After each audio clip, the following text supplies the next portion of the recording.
Hi friends, అందరికీ నమస్కారం. హంసవేణి గట్టు యూట్యూబ్ ఛానల్కి వెల్కమ్ ఫ్రెండ్స్, వెల్కమ్. ఇంతవరకు ఎవరైనా నా ఛానల్ని సబ్స్క్రైబ్ చేసుకోకపోతే please subscribe my channel friends. మరి ఈ దసరా నవరాత్రుల్లో చక్కగా బతుకమ్మ పండుగను చేసుకుంటారు కదా ఫ్రెండ్స్.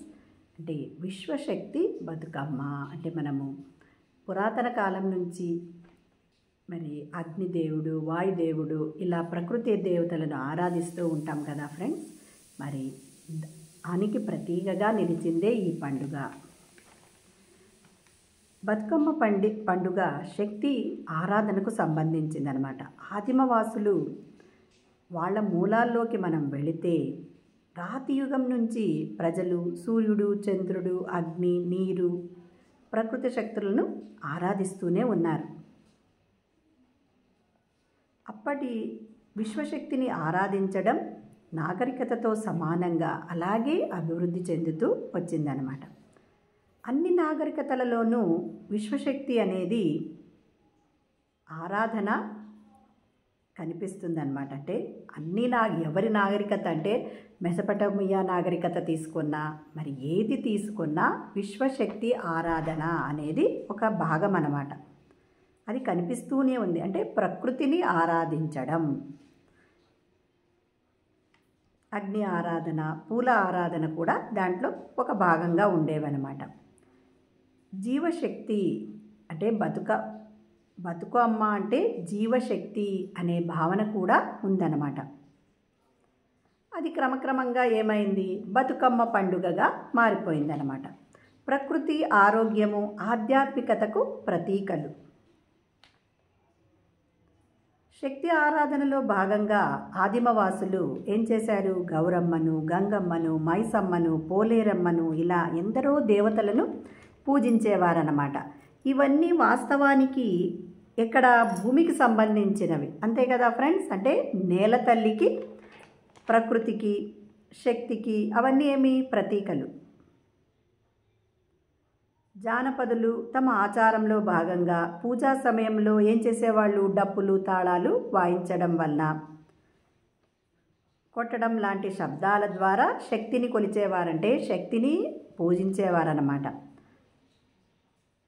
మరి చక్కగా అందరూ కలిసి సామూహికంగా గీతాలు పాడుతూ వలయంగా చుట్టూ తిరుగుతూ డ్యాన్సులు కూడా, నృత్యం కూడా చేసేవాళ్ళు అన్నమాట. బతుకమ్మ పండుగ పూర్తి ఆచారాలను మనం గమనిస్తే అవన్నీ ఉంటాయి అంతే కదా ఫ్రెండ్స్. వాళ్ళు బతుకమ్మని చేసుకొని పోతారు, చక్కగా నృత్యం చేస్తారు కదా. వాటిలో ఉపయోగించే పువ్వులు విశ్వశక్తికి ప్రతీకలు. వాటిని కేవలం అందం కోసం కాకుండా ప్రకృతి శక్తి, ఆరోగ్యము, ఆధ్యాత్మికతలకు ప్రతీకలుగా పూజించారు వాళ్ళు. పసుపు రంగు కలిగిన తంగేడు పువ్వేమో సూర్యశక్తికి ప్రతీక, జీవప్రకాశానికి ప్రతీక. గుమ్మడి జీవనాధారమైన ఆహారం కాబట్టి ఆ పువ్వు కూడా, గుమ్మడి పువ్వు కూడా ఎంతో పవిత్రమైనదన్నమాట. ఆహార భద్రత, జీవన స్థిరత్వం, పంటల శక్తి, అవన్నీ పంటలు అవి కూడా శక్తికి ప్రతీక. మరి బతుకమ్మలో ముఖ్యంగా ఉపయోగించేదేది బంతి పువ్వు.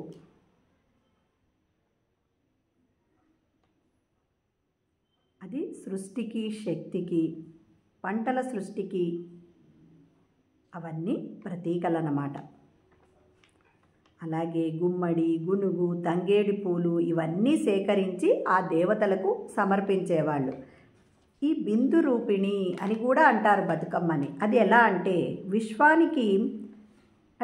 విశ్వానికి రూపం ఇచ్చిందే ఒక బిందువుతో స్టార్ట్ అయ్యింది ఈ ప్రపంచము, ఈ సృష్టి అంటారు కదా ఫ్రెండ్స్. బిందువును సృష్టికి మూలంగా చెబుతారు. బతుకమ్మను పువ్వులతో పొరలుగా పేర్చి చివరిలో అంటే ఆ బిందువునికి ప్రతీకగా ఒక చిన్న పువ్వును ఉంచుతారనమాట. అందుకే ఆ బతుకమ్మను శ్రీచక్రంతో పోలుస్తారు. శ్రీచక్రంలో ఉన్న బిందువును విశ్వశక్తికి కేంద్రంగా భావిస్తారు. విజ్ఞాన దృష్టితో చూస్తే బిందువును శక్తి కేంద్రంగా కూడా చెప్పవచ్చు. విశ్వంలో శక్తి అంతా ఒక కేంద్రీకృత బిందువుతో ఉందని మన సైన్స్ కూడా చెబుతూ ఉంది, ఆధునికంగా కూడా. అవునా కదా ఫ్రెండ్స్. బతుకమ్మ కూడా శక్తి కేంద్రీకృత బిందు రూపమే. అందుకనే పూలతో అల్లి పైన అలా ఒక చిన్న పువ్వును ఉంచి బిందువుగా మనకు ఆ శక్తికి ప్రతీకగా, ఆ సృష్టికి ప్రతీకగా పెడుతూ ఉన్నారు ఫ్రెండ్స్. అంటే మన జరుపుకునే ప్రతి పండుగకు కూడా శాస్త్రపరంగా ఒక ఇది అనేది ఉంది. కానీ మనం వాటిని తెలుసుకోకుండా ఇవేవో ఆచారాలు అని అనుకుంటూ ఉన్నాం. ప్రతి ఒక్క పండుగకి ఒక ప్రత్యేకత ఉంది. వాటిని గుర్తు చేసుకోవడానికి మనము ఈ పండుగలను జరుపుకుంటూ ఉన్నామన్నమాట.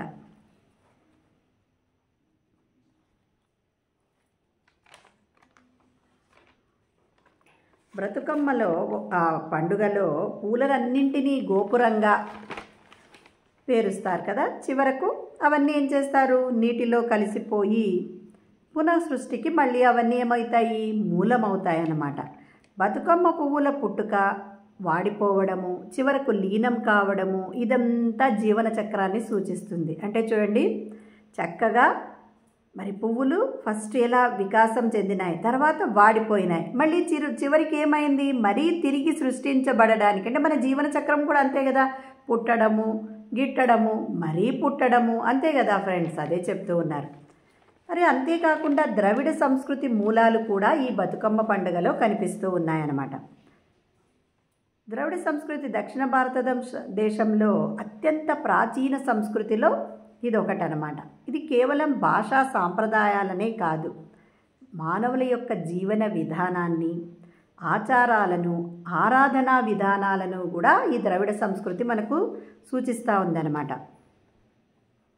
ద్రవిడ సంస్కృతిలో సృష్టికి మూలం ఏమి అంటే స్త్రీ శక్తి అనే భావన ఉంది. బతుకమ్మ పండుగలో అంతే కదా, అది స్త్రీ శక్తి అదే కొనసాగుతూ ఉంది. బతుకమ్మను స్త్రీ శక్తికి ప్రతీకగా, ముగ్గురమ్మల మూలపుటమ్మగా కొలుస్తారు. ఎవరిని? బతుకమ్మని. ఈ పండుగలో మహిళలు భాగస్వామ్యమే ఎక్కువ.